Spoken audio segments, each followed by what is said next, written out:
Okay, I am going to make a footprint which is called a subcircuit with the pcb-rnd PCB design program, and I'm going to make the footprint, which is the coin contact in the center and then the two soldering pads for the other side of the coin cell, as well as the silk of the outline here that was previously created in Inkscape.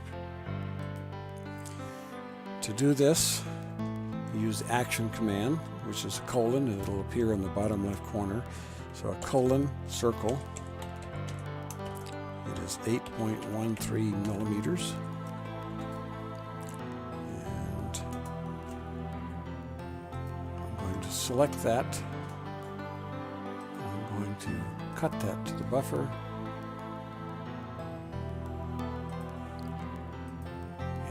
Convert it to a pad stack. Predominantly I'm doing this to get the center point. Next I want the two little squares. So for that, use the action shape, pick around rectangle tab. I want them to be 3.2 millimeters. And I'll just drop that right there.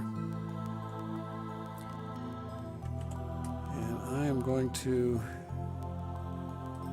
select that just like I did with the circle, and I'm going to cut it to the buffer and convert it to a pad stack and put it back into the layout. Now I'm going to add a mark right there for measurement, but in the meantime I'm going to do a Control-C copy of that, and I'm going to drop the other one, the other pad, at 15.4. Lined up, bingo. Alright, now the circle probably isn't where it needs to be.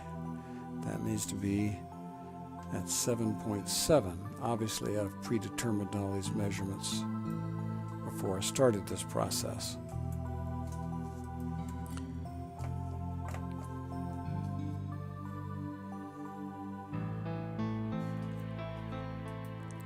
Alright, I'm going to, let me show you. The problem is the top mask is not correct. We have to have cut-throughs. So, select the geometry prototype for that pad stack, and I'm going to change this top mask right here. So you click change, and I want the shape to be determined by the top copper. I'll derive it automatically.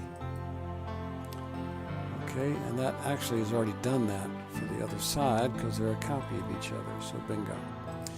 Now we have to do it for this one as well, the circle, prototype, and it is the top mask that I want to change. I want to derive it from the top copper, and that should be done. See, it's done.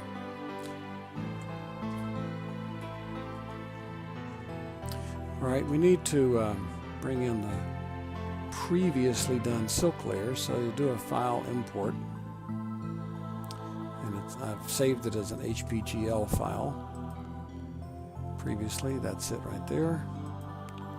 That comes in.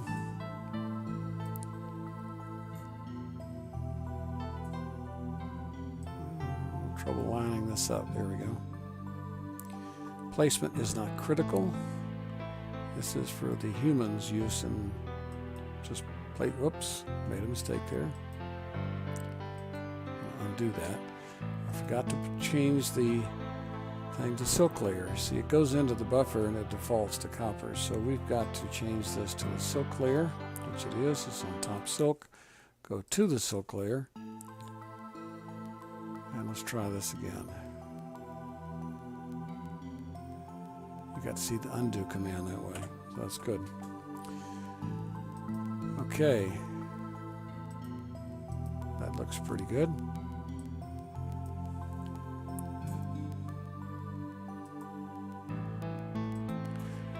All right, so I am going to select all, and I am going to cut this to the buffer one more time.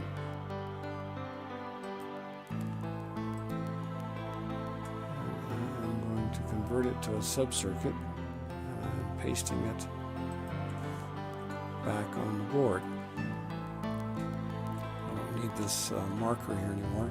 Now we need to change the pin names. So this is pin 1, 3, and 2, so you use this command over here, edit name of, and it's ET, but I need to be hovered over the part when I type ET, and that's terminal 1,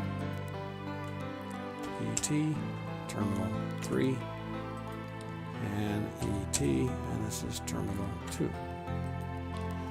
Now I don't really like U0, so let's edit the properties, scroll down, and the ref des of U0 really needs to be B1 in my case for this, so I'm going to apply that.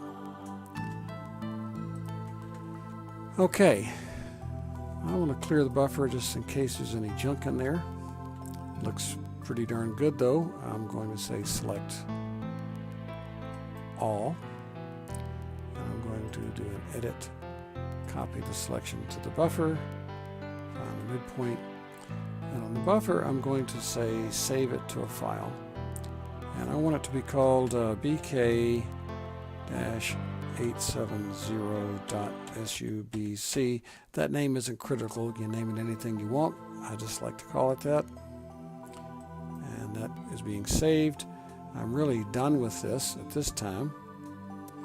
But if I go to the folder, you'll see here it is right there. Let's just open that up. And there's the thing we just created. There's the subcircuit, the footprint. Looks great, ready to be put to use.